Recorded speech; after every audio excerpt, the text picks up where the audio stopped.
எல்லாருக்கும் வணக்கம் மக்களே. இன்னைக்கு ஒரு முக்கியமான ஒரு பதிவு சொல்ல போகிறோம். ஈழத்தை படத்தை ஊக்க வைக்கிறது லிஃப்ட்னு சொல்லி ஒரு அமைப்பு. அதோட ஒரு பொருளாதார ஆள் தான் இருக்கிறார் ரோபர்ட் அண்ணா. அண்ணாகிட்டே கேட்போம். லிஃப்ட் கடந்த பல வருஷமாக நிறைய தமிழ் படங்களை ஈழத்தில் இருக்கிற படைப்புகளை எடுத்து பிரான்ஸ்லேயும் மற்ற நாடுகளையும் சரி நல்ல ஒரு பொருளாதாரபரமாக வளர்ச்சிக்கு மக்களுக்கு செஞ்சு வர்றாங்க. அதை பற்றி கொஞ்சம் அண்ணாவே சொல்லுவார். அண்ணா வணக்கம். கொஞ்சம் சொல்கிறீங்களா மக்களுக்கு எப்படி உங்களோட இந்த லிஃப்டையும் அதோட இதையை பற்றி? ஈழத்தமிழர் திரைப்பட சங்கம் என்றது நாங்கள் தமிழில் சொல்கிறது லுமியர் இமாஷிய பிராங்கோ தமிழ். அதான் அந்த சுருக்கம் தான் லிஃப்ட். இது ஒரு 15 வருஷம் இந்த அமைப்பு தொடங்கி பிரான்ஸில் இருக்கக்கூடிய எல்லா சினிமா துறை சார்ந்த கலைஞர்களும் திரைப்படம் சார்ந்த ஆர்வலர்கள் எல்லாரும் கூட்டாக சேர்ந்து உருவாக்கின ஒரு அமைப்பு. இப்போ அது 15 வருஷம்.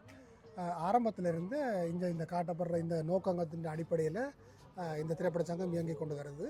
அதில் ஒரு அங்கமாக தான் எங்கட ஆக்கள் எடுக்கிற திரைப்படங்களை மக்கள் மத்தியில் கொண்டு போய் அதுக்கு ஒரு பொருளாதார பலத்தையும் அந்த கலைஞர்களுக்கான ஒரு அங்கீகாரத்தையும் வழங்குகிற பல்வேறு செயற்பாடுகளில் இந்த அமைப்பு ஈடுபட்டு வருகிறது.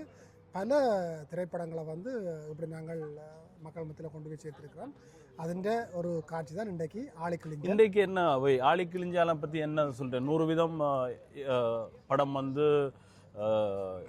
தமிழீழத்திலே எடுத்த படமா? அதோட பொருளாதாரம் என்ன, எப்படி? அதோட நார்மலாக ஈழத்தமிழர் திரைப்பட சங்கத்துக்குன்ற ஒரு யாப் இருக்குது. அதுக்கு சில நோக்கங்கள் அடிப்படையில் தான் படங்களை தெரிவு செய்யும். எல்லா படங்களையும் அது தெரிவு செய்யாது. அது தனக்குரிய ஒரு நோக்கத்தின் அடிப்படையில் இருக்கிற படங்களை மட்டும்தான் தெரிவு செய்யும். அப்படி இந்த தாயகத்தில் தயாரிக்கப்பட்ட திரைப்படம்ன்றது இது ஒரு வணிக ரீதியான திரைப்படம் தான். ஒரு பொதுவான எங்களோட வரலாறு சார்ந்தோ போராட்டம் சார்ந்தோ இந்த கதையம்சம் இல்லை. ஆனால் இப்போ ஒரு இன்வெஸ்டிகேஷன் த்ரில்லர் மூவி இது. எங்களோட திரைப்படத்துறை வளர வேணுமெண்டா எல்லா வகையான ஜோனர்லையும் படம் வரத்தானே வேணும். அப்போ இது ஒரு இன்வெஸ்டிகேஷன் த்ரில்லர். அப்படிப்பட்ட ஒரு திரைப்படம் எங்களோட மொழியில் எங்களோட பேச்சு வழக்கில் எங்களோட கலைஞர்களால் முழுவதுமாக உருவாக்கப்பட்டிருக்குது. அப்போ அந்த கலைஞர்களுக்கு சப்போர்ட் பண்ண வேண்டியது எங்களோட தேவை. அது ஒரு பொருளாதார பலத்தை கொடுக்க வேண்டியது எங்களோட மக்களுடைய ஒரு கடமை.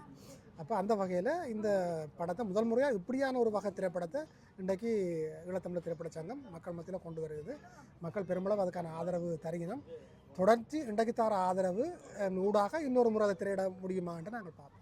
உங்கள் மூலயமா நிறைய கலைஞர் முன்னுக்கு வந்திருக்காங்க. ஏன்னா இதில் நிறைய விஷயங்களுக்கு இந்த திரை உலகிலையும் சரி இது சம்பந்தமாகவும் சரி இதுக்கான ஒரு விஷயம்தான் லிஃப்ட் மக்களே. ஸோ 15 வருஷமாக இது ரொம்ப ஒரு சாதனை. என்ன 15 வருஷம் அதுக்காக நீங்கள் ஏதாவது செய்ய போகிறீங்களா? 15 வருஷம் அதுக்கு அந்த அந்த விழா ஆண்டு கொண்டாடுறதுக்கு ஏதாவது பிளானிங்? இந்த ஆண்டு இறுதியில் நாங்கள் இந்த ஈழத்தமிழர் திரைப்பட சங்கம் 15வது ஆண்டு விழாவை ஒரு சிறப்பான கலை நிகழ்வாக உலகம் முழுக்க இருக்கக்கூடிய கலைஞர்களை ஒருங்கிணைச்சு செய்கிறதுக்கான ஒரு ஒழுங்கு நடந்து கொண்டிருக்குது.